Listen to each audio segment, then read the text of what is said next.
খরগোশ ও কাকের গল্প। এক ছিল সুন্দর সবুজ জঙ্গল। সেই জঙ্গলে থাকতো এক ছোট্ট খরগোশ, নাম তার চঞ্চল। চঞ্চল সারাদিন খেলাধুলা করতে খুব ভালোবাসতো।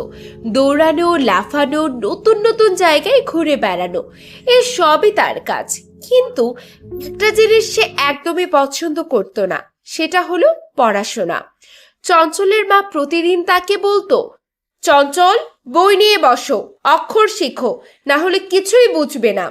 কিন্তু চঞ্চল হেসে দৌড়ে পালিয়ে যেত, না মা, আমি খেলবো, পড়াশোনা আমার জন্য না। একদিন সকালে চঞ্চল মাঠে খেলছিল। তখন আকাশের উপর দিয়ে এক বুদ্ধিমান কাক উড়ে যাচ্ছিল। কাকের নাম ছিল কোকিলু। সে চঞ্চলকে দেখে ডেকে বলল, চঞ্চল, সারাদিন খেলছো কিন্তু পড়াশোনা করো না কেন? চঞ্চল লাফাতে লাফাতে উত্তর দিল, আরে কোকিলু ভাই, পড়াশোনা করলে মাথা ব্যথা হয়, খেলাধুলা করলে মজা হয়। কোকিলু কিছু না বলে মাথা নেড়ে উড়ে গেল। কয়েকদিন পর হঠাৎ এক বিকেলে ভয়ানক ঝড় শুরু হলো। আকাশে কালো মেঘ, বজ্রপাত আর জোরে বৃষ্টি। চঞ্চল তখন জঙ্গলের ভেতর খেলছিল। সে তাড়াতাড়ি বাড়ি ফেরার চেষ্টা করলো, কিন্তু রাস্তা চিনতে পারল না।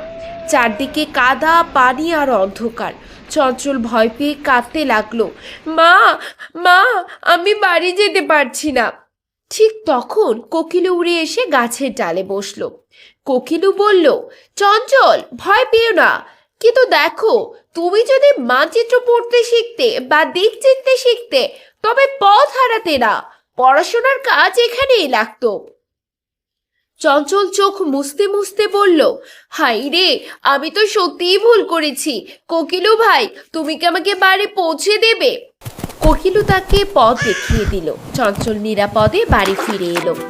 মা তাকে শক্ত করে জড়িয়ে ধরলো আর বলল, দেখলে চঞ্চল, জ্ঞান না থাকলে বিপদে পড়তে হয়। খেলাধুলা ভালো, কিন্তু শেখাও খুব দরকার। চঞ্চল এবার মাথা নিচু করে বলল, হ্যাঁ মা, আমি আর ভুল করব না। আমি এবার থেকে পড়াশোনা করব আর খেলাধুলাও করব। তারপর থেকে চঞ্চল প্রতিদিন সকালে পড়াশোনা আর বিকেলে খেলাধুলা করতে লাগলো। ধীরে ধীরে সে বুদ্ধিমান, ভদ্র আর সবার প্রিয় হয়ে উঠল। শিক্ষা, খেলাধুলা শরীরকে শক্তিশালী করে আর পড়াশোনা জীবনকে সঠিক পথে নিয়ে যায়। দুটোই দরকার।